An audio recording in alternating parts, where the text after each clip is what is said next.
जी नमस्कार। मैं assistant professor कमल यादव। आज हम जिस मुद्दे पर बात करेंगे वो मुद्दा है फेक न्यूज का व्यापार और सोशल मीडिया। जी हाँ, सोशल मीडिया में फेक न्यूज का व्यापार होता है। यदि सोशल मीडिया पर फेक न्यूज का व्यापार करके कुछ लोग BMW गाड़ियां खरीद लें तो ये किसी को भी आश्चर्य में डाल सकता है। MIT यूनिवर्सिटी के प्रोफेसर सिनान अराल ने अपनी बहुचर्चित किताब द हाइप मशीन में इस बात का उल्लेख किया है कि सोशल मीडिया के माध्यम से फेक न्यूज का व्यापार 2019 तक $200 मिलियन तक पहुंच चुका था। जी हाँ, $200 मिलियन तक फेक न्यूज का व्यापार $200 मिलियन तक। ये बहुत कंजर्वेटिव आंकड़ा है। वास्तविक आंकड़े कहीं न कहीं इससे ज्यादा है। सोशल मीडिया पर फेक न्यूज, झूठी धारणाओं और कहानियों को खबरों में मिलाकर आपके सामने प्रस्तुत किया जाता है, इसको बेचा जाता है। पहली बार फेक न्यूज का व्यापार से जुड़ी घटना सामने आई 2016 में, जिसने बहुत बड़ी संख्या में दुनिया भर के व्यापार से जुड़े और बुद्धिजीवियों का ध्यान आकर्षित किया। जी हाँ, 2016 में अमेरिका में प्रेसिडेंशियल इलेक्शन हो रहे थे, राष्ट्रपति के चुनाव हो रहे थे और उसी दौरान यूरोप के एक छोटे से देश मैसिडोनिया का एक छोटा सा कस्बा, जी हाँ, मैसिडोनिया का एक छोटा सा कस्बा मैसिडोनिया, उसका क्षेत्रफल मुश्किल से भारत में किसी जिले से ज्यादा बड़ा नहीं होगा। छोटे से देश में छोटा सा कस्बा जिसकी आबादी मुश्किल से 50,000, जहां 1-2 टीवी चैनल हो और 1-2 चर्च, इतना ही सा पहाड़ों में बसा। बड़ी संख्या में मैसिडोनिया के उस वेल्स कस्बे के लोग BMW गाड़ियां खरीद रहे थे। जी हाँ, बड़ी संख्या में वहां के नागरिक BMW गाड़ियां खरीद रहे थे। इस घटना ने लोगों को हैरान कर दिया। तमाम व्यवसाय से जुड़े लोग, व्यापार से जुड़े लोग और बुद्धिजीवियों को परेशान कर रही थी ये चीज। आखिर इस छोटे से देश के छोटे से कस्बे में लोगों के पास इतना पैसा कहां से आ गया कि BMW गाड़ियां खरीद रहे हैं। लोगों ने रिसर्च करना शुरू किया, पता करना चालू किया तो पता पड़ा कि दरअसल वेल्स के जो अनएम्प्लॉयड यूथ थे, जो बेरोजगार युवक थे, वो बड़ी संख्या में इंटरनेट और सोशल मीडिया के माध्यम से, फेक न्यूज वेबसाइट के माध्यम से फेक न्यूज बनाते हैं और उसको फैलाते हैं।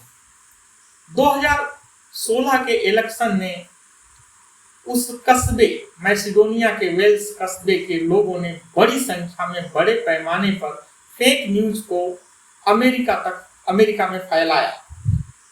इलेक्शन को प्रभावित करने की कोशिश की। कितना प्रभावित हुआ हम उस पर नहीं जाएंगे, लेकिन फेक न्यूज का क्रिएशन और उसको बेचा जाना, उसका व्यापार, इससे उन्होंने मोटा पैसा कमाया।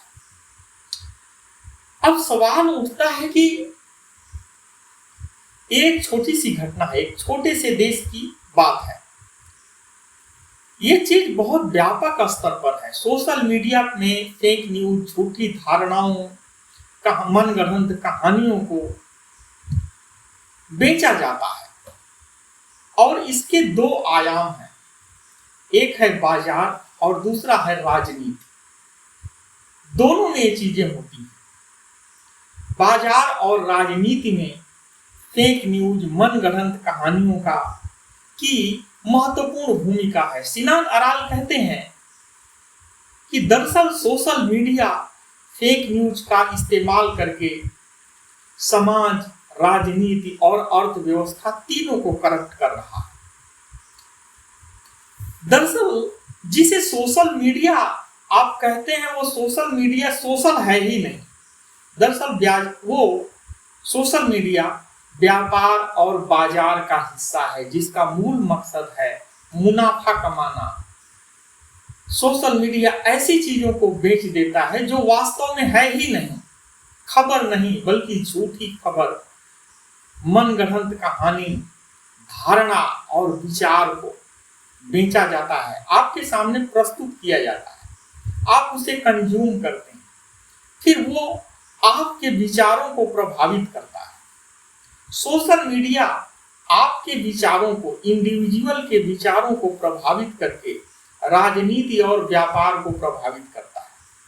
सोशल मीडिया के माध्यम से फेक न्यूज, झूठी धारणाएं और कहानियों के माध्यम से कंज्यूमर बिहेवियर को प्रभावित किया जाता है, वोटिंग बिहेवियर को प्रभावित किया जाता है, लोगों के भरोसे को जीता जाता है और भरोसे को जीत करके व्यापार में सामान बेचकर मुनाफा कमाया जाता है, राजनीति में वोट लेकर सत्ता में पहुंचकर अर्थतंत्र अर्थात इकोनॉमी पर कब्जा करके मुनाफा कमाया जाता है।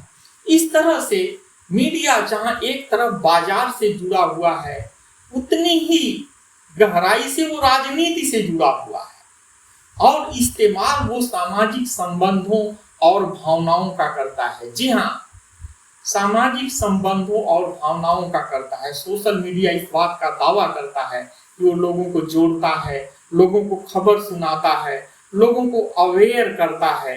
दरअसल ये अधूरा सच है, पूरी सच्चाई कहीं न कहीं इससे अलग है। पर्दे के पीछे की कहानी अलग है। दरअसल पर्दे के पीछे की कहानी का जो मूल विमर्श है वो इसमें है कि सोशल मीडिया दरअसल व्यापार बाजार का एक हिस्सा है जिसका मूल मकसद मुनाफा कमाना है। राजनीति में भी वो इसलिए होता है, राजनीति से, सत्ता से वो इसलिए जुड़ा होता है कि वहां भी उसे मुनाफा कमाना होता है। वो खबरों को, झूठी खबरों, मनगढ़ंत कहानियों को, धारणाओं को, परसेप्शन को, फर्जी पब्लिक ओपिनियन को बेचता है। जी हाँ, सोशल मीडिया, हालांकि पब्लिक ओपिनियन की बात है तो सबसे पहले व्यक्तिगत विचारों को प्रभावित करके पब्लिक ओपिनियन को प्रभावित किया जाता है। इसका खेल राजनीति में व्यापक पैमाने पर होता है।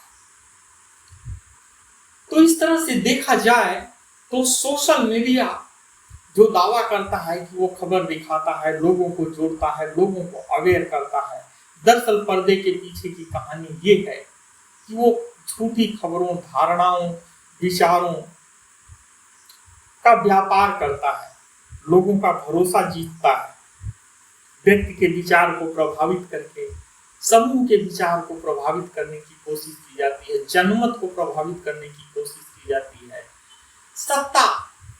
सत्ता और डेमोक्रेसी को प्रभावित करने की कोशिश की जाती है। सोशल मीडिया को सबसे ज्यादा फायदा राजनीति और बाजार में झूठी खबरों, मनगढ़ंत कहानियों को बेचने से ही होता है और इसका मूल मकसद मुनाफा कमाना है। ऐसा नहीं हम कहते कि सोशल मीडिया पर खबरें नहीं आती। सोशल मीडिया पर खबरें आती हैं, वास्तविक खबरें भी होती हैं, इंटरटेनमेंट से जुड़े कंटेंट होते हैं, लेकिन खबरों और सूचनाओं में बड़ी संख्या में फेक न्यूज, मनगढ़ंत धारणा, प्रोपेगेंडा मिले होते हैं जिसे लोग कंज्यूम करते हैं, जिसे लोग खरीदते हैं। और सोशल मीडिया के जो नियंत्रक हैं, उसको जो कंट्रोल करते हैं, वो लोग बड़ी संख्या में उसमें से लोग मुनाफा कमाते हैं। आगे की बातें अगले एपिसोड में